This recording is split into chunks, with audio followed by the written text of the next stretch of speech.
welcome. I am Lucinda Curran, your host for the 2016 Environmental Sensitivity Symposium, and today I'm introducing Nicole Bijlsma. Hi Nicole, how are you? Hi Lucinda, I'm well, thank you. That's great. It's so good to have you here. Now, your work is linked to environmental sensitivities. Can you tell us a little bit about this, please? Right, so I'm doing my PhD on how clinicians can assess environmental chemicals in their patients. So it's effectively looking at where the sources of these chemicals are coming from, how they can be assessed, and most importantly, how we can reduce our burden of toxic chemicals. That's a fascinating area. What are you finding so far in terms of what clinicians are already aware of and I guess maybe the gaps? Big gaps. There's lots of big gaps. And that's firstly the undergraduate and postgraduate training for clinicians, including general medicine and, of course, natural therapies, is completely inadequate in identifying the sources of these chemicals and, more importantly, what illnesses they're affiliated with. And, of course, because they don't have this in their courses, they're not addressing how to reduce toxic burden and load.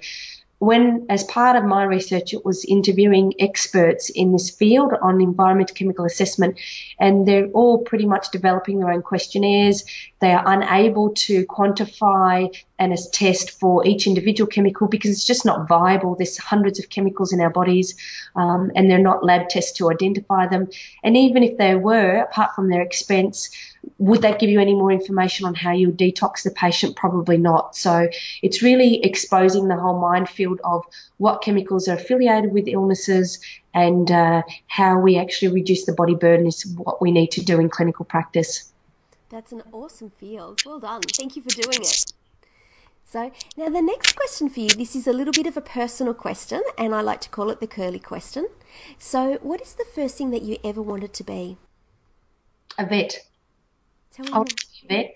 I wanted to help animals. So in year 10, when we had we did our 2 weeks of career going to our, what was it called again? Work experience.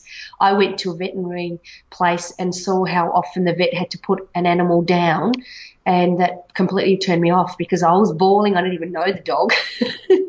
The owner was crying, they had to put the dog down, give them phenobarbital because it was unwell, it was old, it had cancer, and I thought, I can't do this. And then when I looked at the stats on veterinary and clinical depression, it was quite high. So I thought, no, I can't do this, so I'll focus on people. I can understand that, and I guess really what you're doing anyway is helping animals ultimately, because I know the focus of what the study is on people, but really the ramifications are sort of bigger and broader, and you're helping the animals anyway, which is awesome. Well, most of the research started because of the chemicals' impact on wildlife, ironically. So yes, you're right. Great work. You ended up doing both. Excellent. Okay, now the final question for our little interview now is, what is something that inspires you? What inspires me is seeing, I went to a seminar in Thailand just a couple of days ago, and this woman dedicated her life to improve the lives of people in Africa with HIV, and she gave up everything and just went from one country to the other. It gives me hope that there are people like that out there who have who just give to other people and don't expect anything back. I heard about a school that was doing amazing work in Thailand to educate children to prepare them for life, and farming and cooking classes, and getting them financially independent and running the school's budget, etc. It gives me hope. It just gives me a lot of joy hearing that there are people who do things because it's not dividends for shareholders, and that inspires me to keep doing the work that I do, just to get the word out there about how people can make informed choices. That's beautiful. Thank you so much, Nicole, for coming along for our little mini interview today. Glad to be here. And everybody, if you'd like to hear more from Nicole Bijlsma, you can come along to the Environmental Sensitivity Symposium. We'll see you there.